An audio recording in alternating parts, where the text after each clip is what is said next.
Tere tulemast Jäätise õpituppa. Tere, mina olen Sergei Dragonov. Mina olen Marek Kink ja meie oleme Pärnumaa Kutsehariduskeskuse teise kursuse kokaeri alaõpilased. Täna me õpetame teid valmistama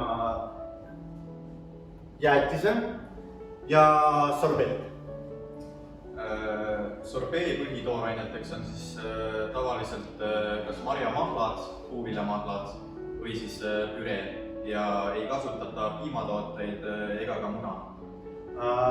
Ise tehtud jäätisel põhitoorained on piim, vahukoor ja munakollad. Esimesena me näitame teile, kuidas valmistada sorbee. Täna me teeme kurgi, laimi, tšilli sorbee. Marek alustab sealt poolt, mina siin pool, et loodame, teil kõik on näha. Kõigepealt tuleks koorida ära kurk. Samamoodi lõigata valmis tšilli. Tšilli me kasutame koos seemnetega, et ta annaks seda vürtsikust rohkem, et seda oleks maitse tunda. Kui on nimetuses, mis tooraine on sees, seda kindlasti või maitse, seda kindlasti peab olema seda maitse sees. Sorbee on väga lihtne valmistada kodus ja ei ole vaja mingit selle jaoks seadmed või mingid masinad, mis pakotšetti näiteks. See on väga lihtne. Koorime ära, puhastame. Põhimõtteliselt ongi vaja ainult kas püreed või mahla sügavümmata. Jah. Nii kaua, kui ta valmistub seal kurke, ma seedin natukene laimi, et saada paremat mahla kätte. Tšilli siin pooleks lõigatud, et ei ole veel alustanud seda tükeldama, sest sellega läheb väga kiiresti aeg, et ei ole mõtet meil siin raiseta. Võtame, saime tehtud massaaži väikse, siis nüüd pressime mahla välja.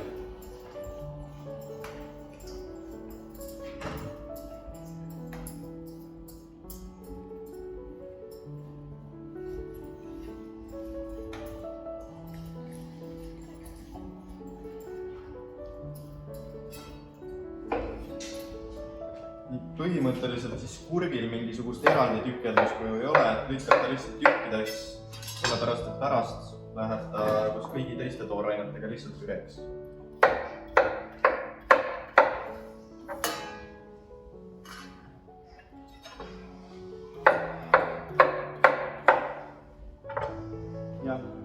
Tšilli me tükeldame väiksed tükiks, ei pea väga teda peenemalt siin lasta, sest me nagunii kuumutame koos veega, suhkru ja laimi ja segu ja pärast kurname. Praegu tšilli meil on lõigatud, paneme kohe kastroli sisse. Võtame laimi mahla.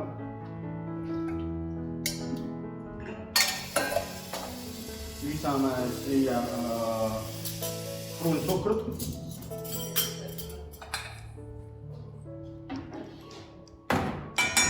Ja lisame kindlasti vedelikku. Vett tavaliselt ma kohe panen Marek, et ta mulle valaks. Ja paneme pliidi peale. Marek, pane siia natukene mulle vett kuskil. Aitäh!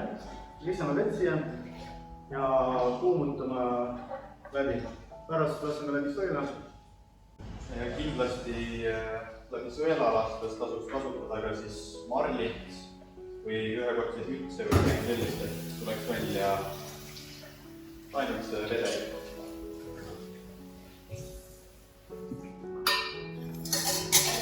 Maitseme kindlasti, kas on piisavalt suhkrut, vürtsikust ja happelisust, et laimi peab kindlasti maitse olema ja tšilli peab olema maitse. Lõhn on juba tšilli laimine, et omale koorime ära, mis siin võib tulla.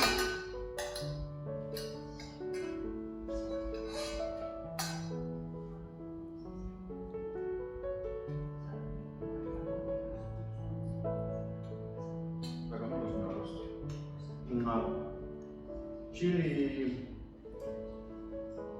ei ole veel tunda. Tähendab, me peame natukene kummutama veetele. Muidu võib-olla veidikene suhtusena. Magus, võiks küll. Paneme siis müsikat suhtus veel juurde.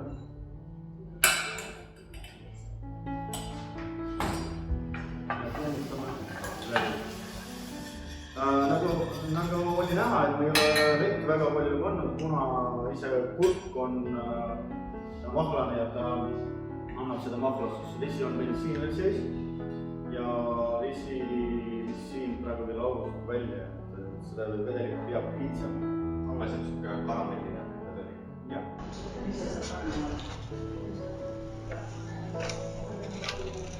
Nagu enne mainitud, siis oleks kõige mõistlikum kasutada mingisugust marlit, mütsi, midagi sellist, et läbi tuleks ainult see vedelik.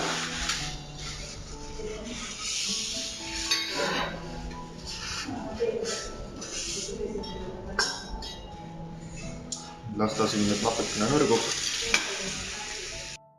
Alles ongi meil siis jäänud selline veidi karamelline vedelik, mille me lisame siis juba putterisse ehk blendrisse pandud kurgile ja veele.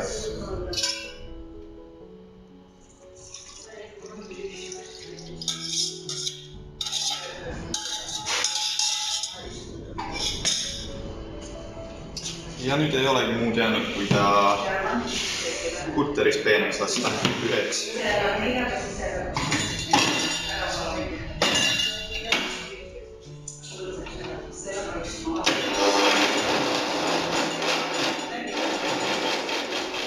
Ja nüüd siis saadud püree oleme nõusse, millega ta edasi tändab meil juba sügavkülma ja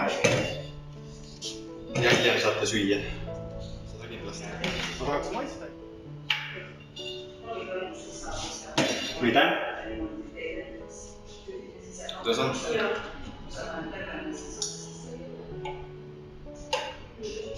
Tead, mulle väga meeldib sellist mõnusa tšilli, laimi, magusust, kõik sees on olemas, mina kasutaks seda isegi salatis mingi liha kõrval või kanamas. Väga meeldib, sobib nii soolalt kui magusega.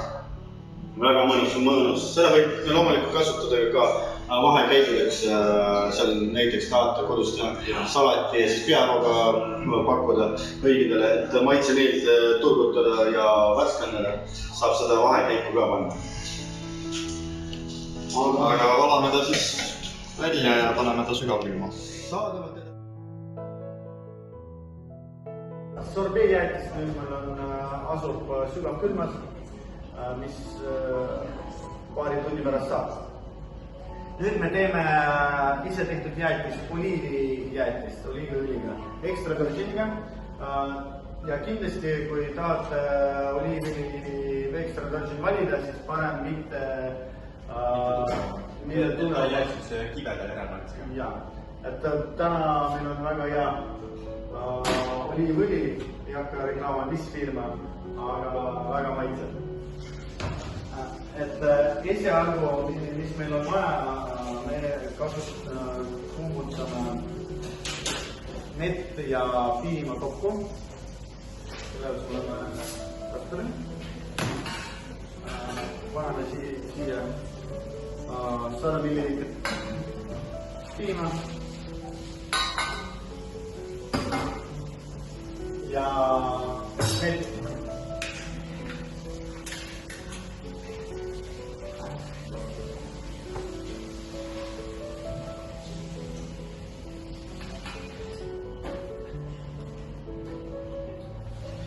Marek, nii kaua võtsid need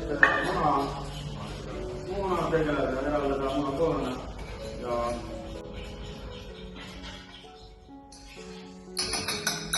klassikalise jäätise jaoks tuleks siis eraldada muna valge muna kollasest ja kasutusse läheb ainult muna kollane.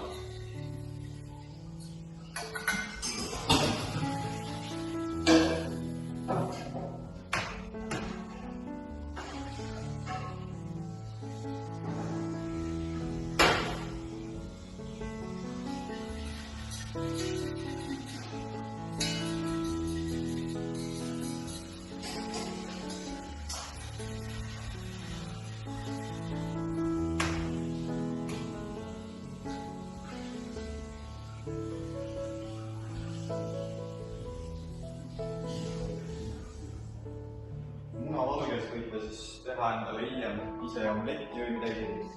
Hommikusöögis. Täpselt. Ja munakollane tuleb lüüa kuni siis heleda vahuni.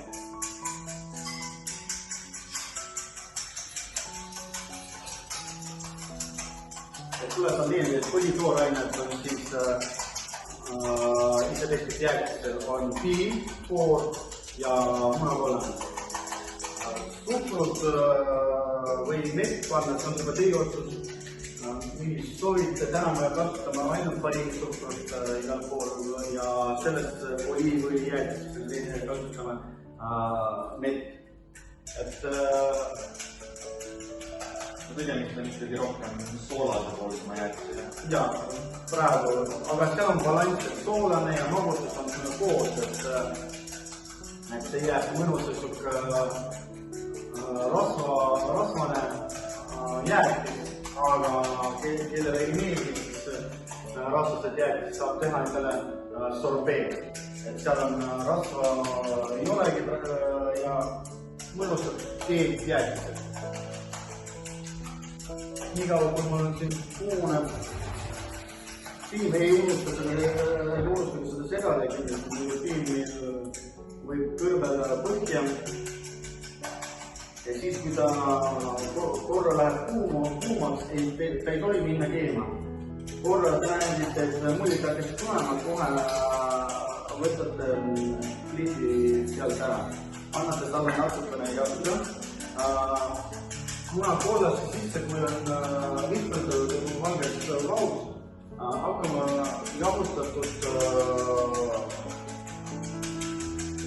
jahutatud piimmeega sinna lisama.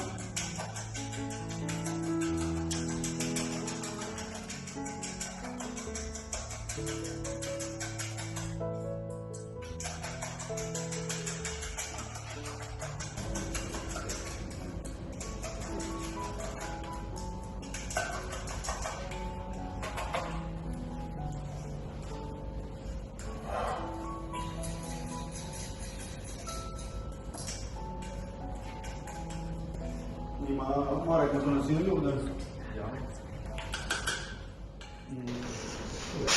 Munakollaselt peaks siis tekkima selline heledamapoolne vaht, selline kreemias, kuhu hulka siis lisame kuumutatud piima hästi aeglaselt, et temperatuurid esialgu ühtlustuksid ja et ei muutuks munapuruks vaikselt juurde segades. Esialgu väike kogus.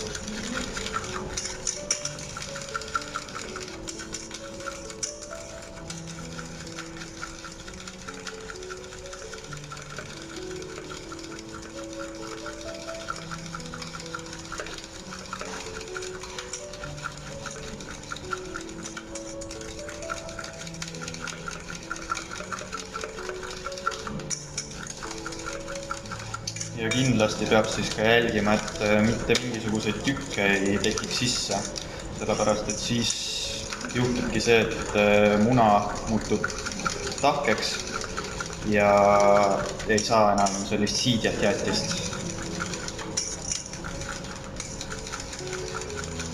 Ja no nüüd võib juba kõik ülejäänud lisada.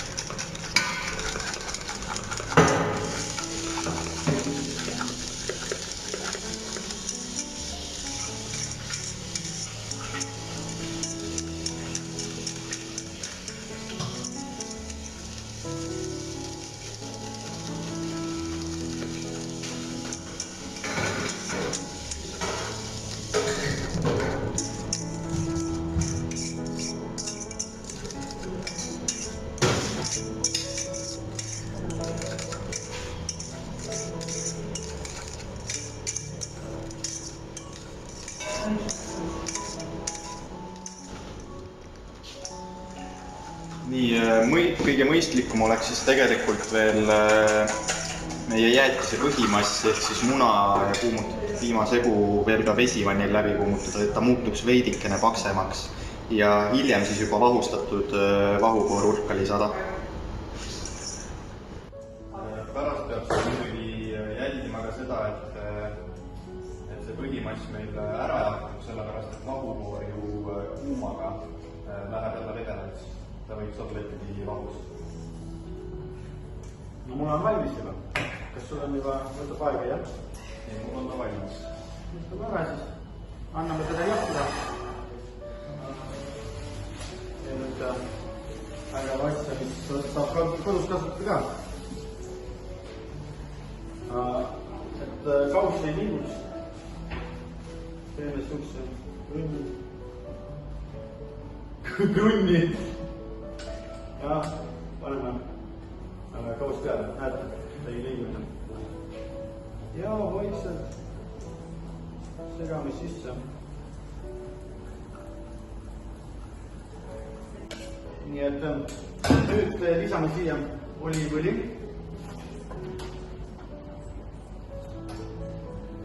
oliivõli, kindlasti paneme seda maitse järgi. et peab ikkagi oliiv tunda. 100 milliliitrit ja lisame selle sisse.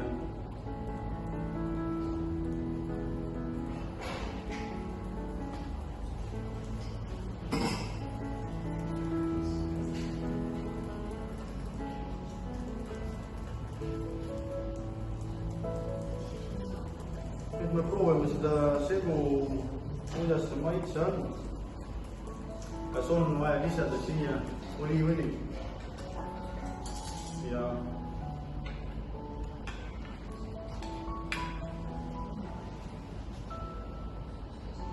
mina veidi lisaks oliivõli siia.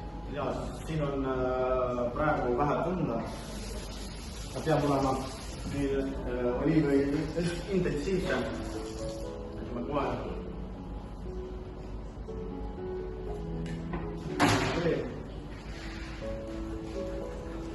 aga arvestage sellega, et peale selle, kui ta on peale sügavkülma olemist seal, kui ta jäätub, siis maitse võib tulla esile või võib täiesti kaduda.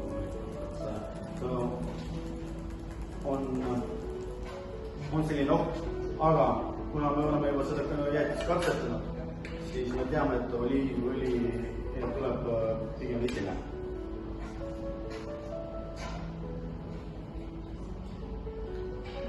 mis sa arvad? nüüd on väga mõnus. siis me valame ümber ja saadame teda jälle külme maale, Soome või midagi mujal, lastakse seal külmub nüüd.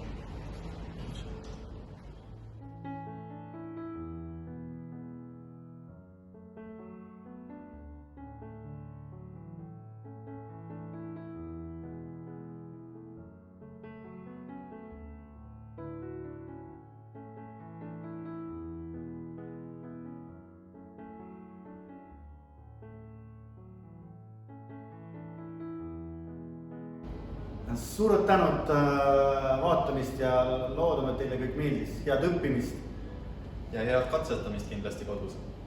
Ja mulle meeldis sinuga koos töötada. Tänud. minul sinu. Tehtud.